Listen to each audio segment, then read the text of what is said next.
Welcome to Fatigued But Not Forgotten. Once again, we're rival writers in a stalled elevator with you, a group of high-powered producers. We have 15 minutes before the elevator is repaired, and one of us is going to pitch you a movie, a long-needed sequel, prequel, remake, reboot, or remakequel to a movie that never got one.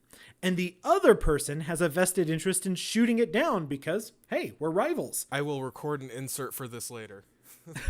I think you should just leave that one in there. This is Fatigued But Not Forgotten. My name is Matt Reifschneider, and I am joined by my friend and co-host, Sean Caylor. How are you doing this afternoon, Sean? I am pretty good. Once again, stuck in a hot elevator. I know, and we're getting a heat wave here, and I am feeling sticky. So we need to get out of here quick. So I am just going to make sure that I'm going to make my pitch nice and smooth so that nobody has any arguments and we can just get the fuck out of here. So, and since we're tentatively pitching a franchise, this one does come with a spoiler warning for all of you out there, because more than likely what we're going to do today spoil whatever film that we're talking about. And I know for my pitch today, I'm definitely doing some heavy spoilers. All right. So we got the repairman on his way, and before I interrupt you and tell you what I think, maybe you should tell these fine people what you're trying to pitch them. So, guys... And time starts now. All right. So I got 4 minutes, guys. I only got 4 minutes. So today, since the electricity keeps flickering here in the elevator, it just reminded me of the sequel that I really, really want to see. Because I'm going to pitch a sequel to 2016's Lights Out. That's right. The James Wan produced horror film directed by David S. Sandberg is going to get a sequel because you guys are going to fucking love this. Because Diana is back. Our grotesque and tragic shadow ghost monster lady has survived, and it continues to haunt the family from the first film. The mother thought Diana was attached to her psyche, but that's not the case. Diana has attached herself to the daughter, and in the opening sequence, we see Diana's rebirth in the wake of the sadness of the mother's passing. Distraught with no new avenues to defeat this monster, they turn to the only person who could possibly solve this problem. Wait for it, Judy Warren. That's right, the Warrens' little girl from the Conjuring universe brings Lights Out into the cinematic universe of ass-kicking and family-loving Warrens. Considering both worlds are produced by James Wan, and you guys work for Warner Brothers, which released both of those movies, it's a match made in heaven or hell, wherever you want to go with that. So what's cool about this pitch is that I think that if we go into Diana's backstory, that it's discovered that she was just an innocent girl whose own torment in the first film created some kind of demi-demon when a demon latched onto her. And Judy Warren, now played by a different actress because she'll have to be older and things like that, is going to need all the help she can get to save the family, including help from her ghostly parents and the ghostly mother of the family that just passed away in the first one. And I think that wrapping all this into the Conjuring universe can deliver some great scares.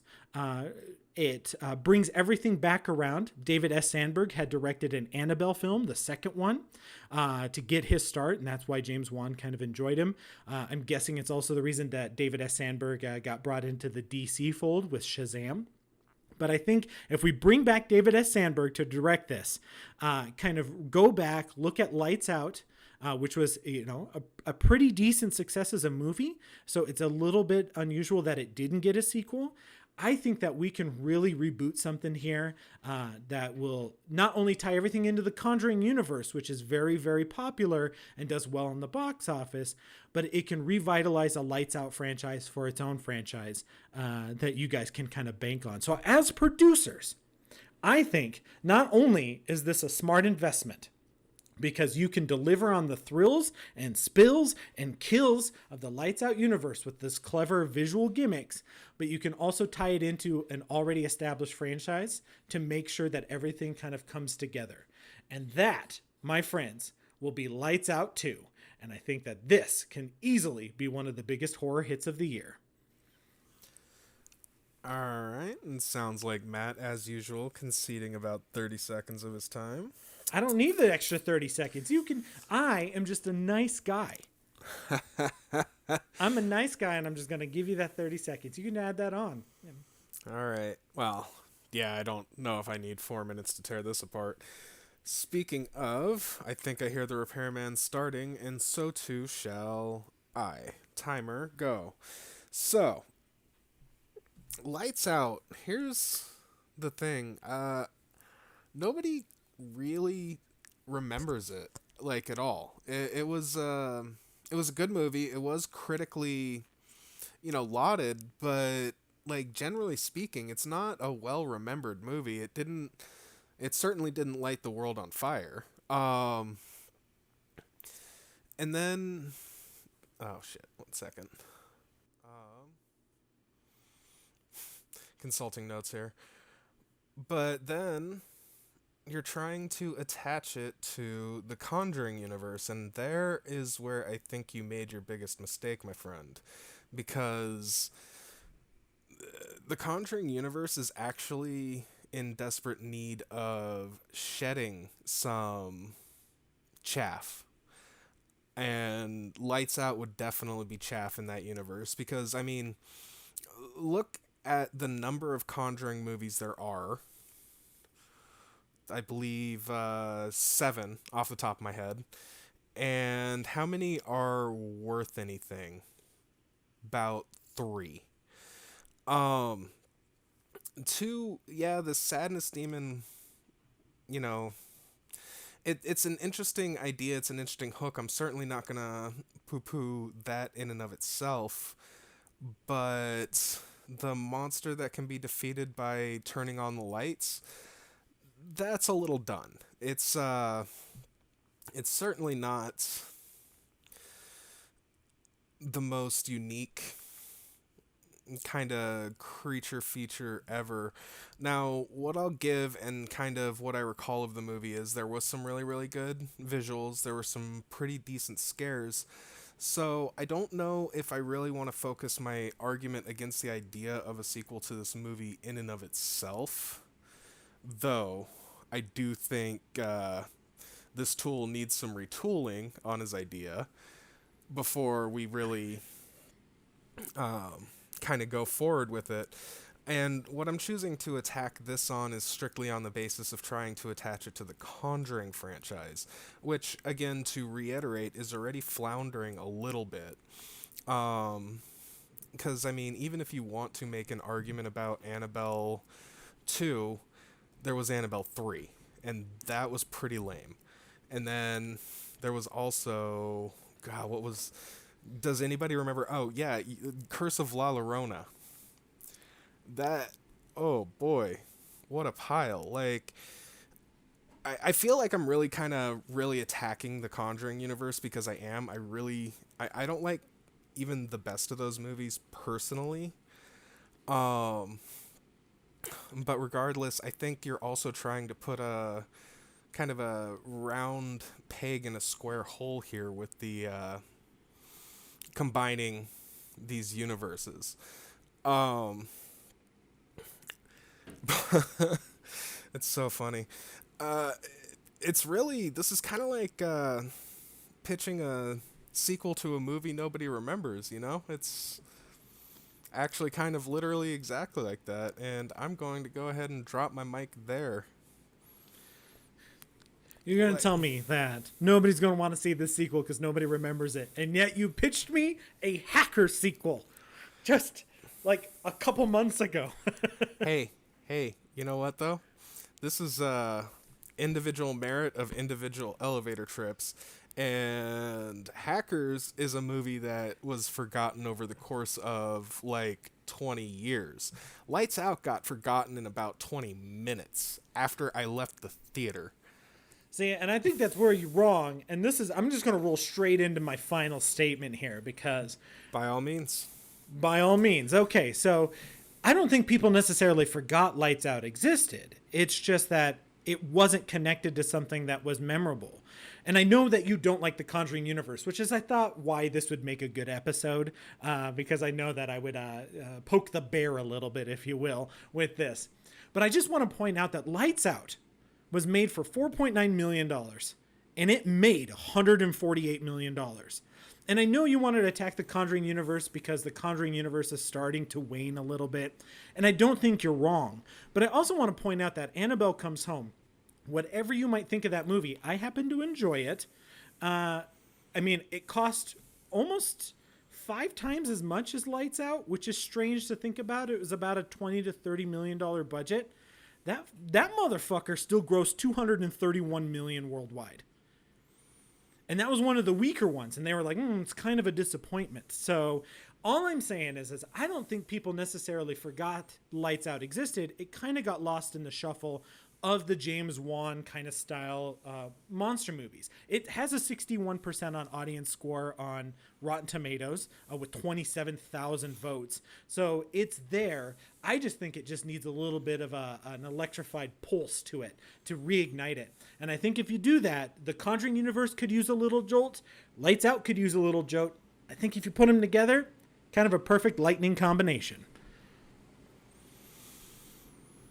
All right, and leaving about 20 seconds on the board, but that is fine. I will roll right into exactly why you're, I'm going to say wrong, but I will give you 1 point here. The Conjuring universe could stand to be defunded heavily. Look, like, I'm not...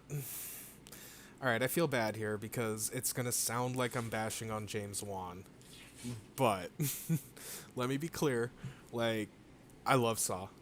I love James Wan. I love James Wan's style. I'm trying to remember which Fast and Furious movie he did, but I freaking love that one too. He did That's 7. Right. He did 7. So, yes, I am a James Wan fan, but James Wan's style, it's interesting you say that because that is one of the things we need to back off from a little bit.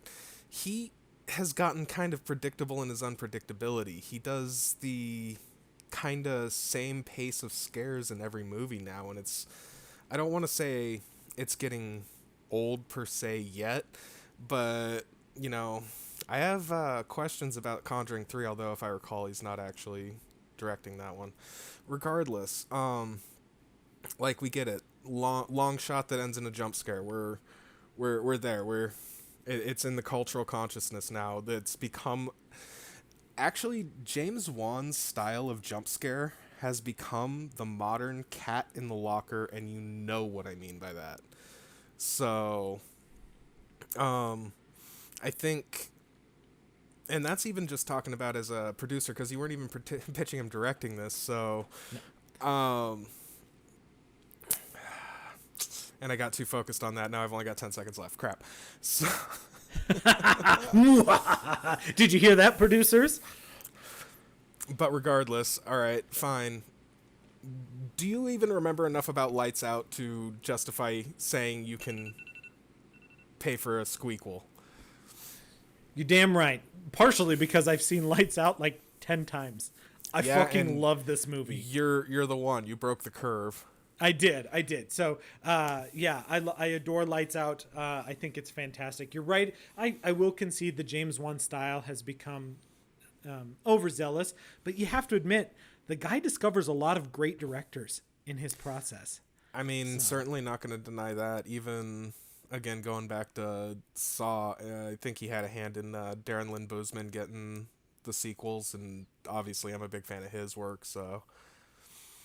Yeah, I just think that's it. And Sandberg is obviously busy doing his Shazam movies right now, so I don't know if he has time for Lights Out 2, which I'm feeling a little bit bad because I didn't come up with a funny title for Lights Out 2. I really should have had that. Lights Out 2, Blacked Out. We should call it Black Lights Out. Yes. There you go. Yes, nice. That's what we should do. Okay, there's that. All right, do you have any last things to say on this? No. I mean, I rest my case. The elevator's fixed now, so. So let's let these poor people out so they don't have to laugh in front of your face. Oh, I appreciate that. I appreciate that, everybody. So, but thank you guys for listening. Please let us know what you think. Do you think that my idea for Black Lights Out will be a great idea? I feel like there's a better title in there. I just can't think of it right now. There's got to be one for it. But do you think that that's a good idea? Do you think that Lights Out deserves a sequel, particularly one in the Conjuring universe? Let us know. Go check us out over on the social media. You can get us at Facebook over at facebook.com, No Franchise Fatigue, or over at Twitter at nffpod. We will have a voting up the day that this comes out. So definitely go over to Twitter, share your votes on there on who's right, which is me. So that was that subtle. Where else can our listeners find you, Sean? They can also email me at nffpod.sean @gmail.com. SEAN. My name is, as always, a 4-letter word. And if you feel embarrassed to share your support of me on a more social media site, you can find me on Twitter. Just DM me directly and be like, "You're right.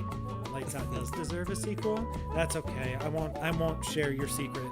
But definitely go check me out on Twitter over at the handle The Movie Mat, and just make sure you keep all the lights on and not turn those off, because you never know when there's gonna be a Diana lurking in the shadows. Okay, you can go now, producer. Shoot.